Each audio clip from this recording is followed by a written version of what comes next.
Nagawa niyo naman na sa akin yan, di ba? Wala nang bago. Hindi ako matalino, Princess. Dahil kung matalino ako, hindi na sana kita pinapasok sa buhay ko. Ngayon, iniisip mo, ikaw yung victim dito? No! Dahil ako din. Nasaktan ako. Alam niyo, mas mabuti po siguro mag-iwasan na lang tayo para hindi na tayo magkasakitan.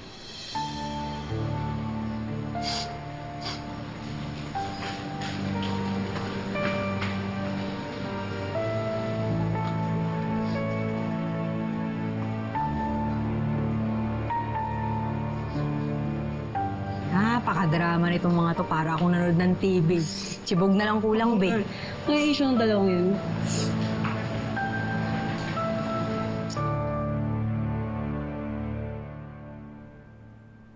O, Iha. Nabalitaan mo na ba? Napasok na sa city jail ang mama mo? Hindi mo man lang ba dinalaw? Really? Expect mo bibisitahin ko siya? Well, para naman ma-realize niya na damaging siya sa buhay mo. At super ginhawa kung mawawala siya. Well, wala namang difference if she's here or not. Kasi never naman siya nagpakamami sa akin eh. Well, nagpapakamami siya kapag kinikriticize niya ako pag pinapagalitan. I'm sorry, Iha. At napunta sa'yo ang hindi mabuting ina. Kung pwede lang sana tayong makapili, ano? Well, marami namang available eh. Like Mommy D, I like her. Hindi ko siya mommy pero she's like a mom to me. Super match pa kami ng vibes.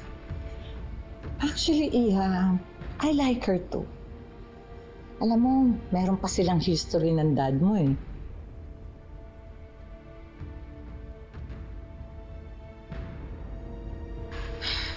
Nakita ko si Leilani. Parang hindi naman siya mamamatay, parang natutulog lang. Malamang comatose nga eh. Tapos sabi ng doktor, hindi imposible magising siya. Hindi siya pwedeng magising. Hindi pwedeng mabuhay ang pes ng babae na yan. Eh, di ba yun nga yung gagawin mo dapat ngayon? Hindi ka naman nagtagumpay. Kasi dumating si Xavier. Pero sabi naman nila, try and try until you die. Di ba? Halika na, alis tayo. May liligpitin pa tayong mas malaking daga.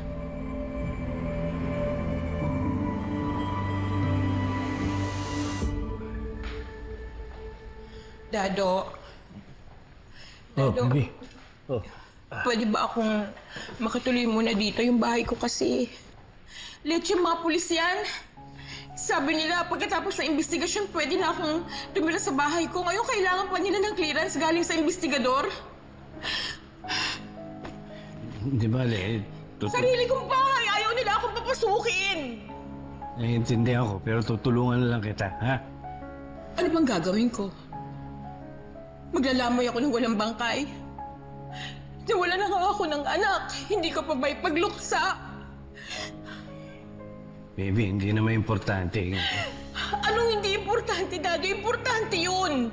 Kailangan ako makapagpaalam sa anak ko. Nung lumalaki siya, hindi ko na nga siya nabibigyan ng mag-arbong birthday. Pati ba naman itong lamay? Hindi ko pa maibigay sa kanya. Sana na pinatay na rin nila ako.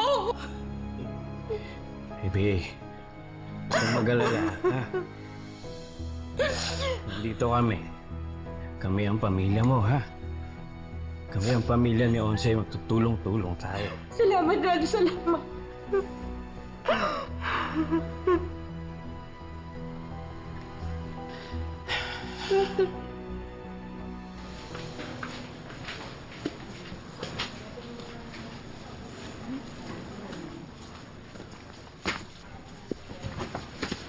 Kaninong gamit to?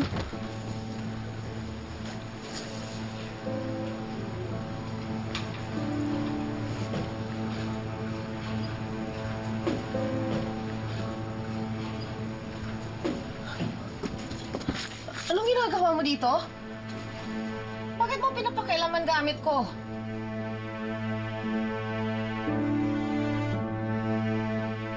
Hindi ko po pinapakialaman yung gamit yung pinupulot ko lang. Oh, come on, princess. Magsisinungaling ka na naman. Ho? Hindi ko nga po alam sa inyong gamit yan eh. Bakit ka ba nandito? Akala ko ba mag-iiwas na tayo? Sinusundan mo ba ako? Hindi ko po kayo sinusundan. Dorm ko to. Kama ko to. Kama ko rin to!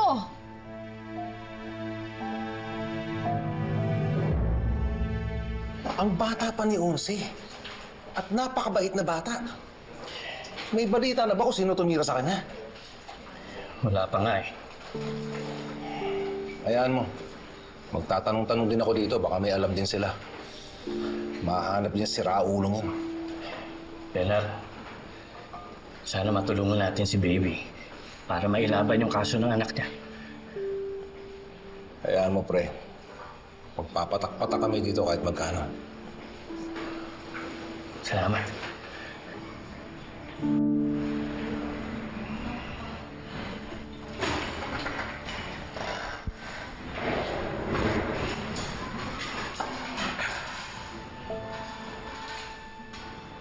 Uy bro, umuwi ka kaya muna. Go get some rest or something. Huy!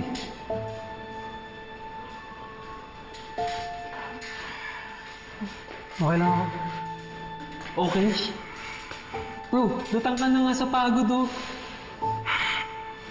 Sige nga, what if magising si Mama? Tapos wala ako dito. Or what if... Ano naman si overthink eh.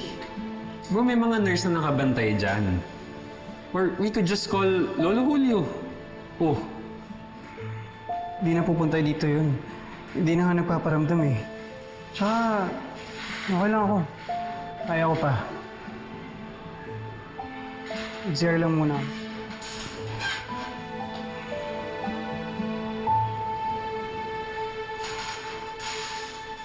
Savior! Savior! Tulong! Tulong, nurse! Nurse! Savior! Savior! Sir? Savior!